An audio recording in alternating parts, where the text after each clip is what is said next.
And ఇప్పుడు మా తనికెళ్ళ భరణి గారిని మాట్లాడవలసిందిగా రిక్వెస్ట్ చేస్తున్నాము. వారి క్యారెక్టర్ గురించి ఏమైనా కొంచెం లీకులు చేయడానికి లేదు అంటే చాలా బలమైనటువంటి ఒక పాత్రని దాచిపెట్టారని అర్థమవుతోంది. సినిమా చూసే వరకు ఏది రిలీజ్ చేయడానికి లేదమ్మా, రివీల్ చేయడానికి లేదు. అందరికీ నమస్కారం. కమల్ హాసన్ గారి సినిమా మరో చరిత్ర దీపక్ మహల్లో చూశాను ఇక్కడ.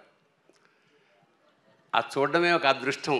అలాంటి నుంచి ఆయనతో కలిసి యాక్ట్ చేయడం అనేది నా పూర్వజన్మ సుకృతంగా భావిస్తున్నాను. Anybody for that matter, any artist మొత్తం భారతదేశంలో కాదు యావత్ భూప్రపంచంలో లోకనాయకుడు అంటే కమల్ హాసన్. That's all. అంటే ఒక క్యారెక్టర్ కోసం ఆయన తీసుకునే శ్రద్ధ, commitment. So he transforms into a character.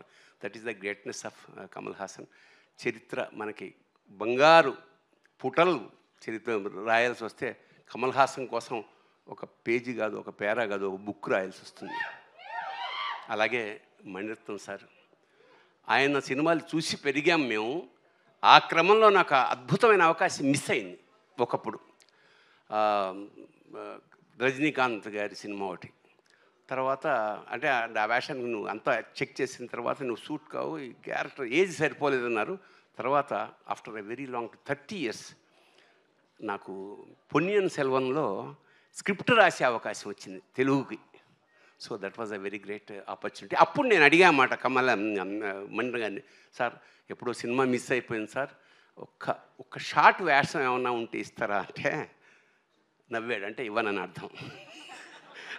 తర్వాత ఫోన్ వచ్చింది, చాలా పెద్ద వేషం, చాలా మంచి వేషం, వీళ్ళందరితో కలిసి చేసే అదృష్టం. మా నాజర్ గారు is one of my best friend in the industry. అలాగే త్రిష గారు ఫస్ట్ సినిమాలో నేను ఫాదర్ వేషం వేసాను త్రిష గారికి. సో థగ్ లైఫ్ అనేది ఒక యావత్ భారతదేశంలోనే ఒక సెన్సేషన్ క్రియేట్ చేస్తుంది మనస్ఫూర్తిగా నమ్ముకుంటూ. Thank you so much. Thank you so much Bharani గారు. Thank you.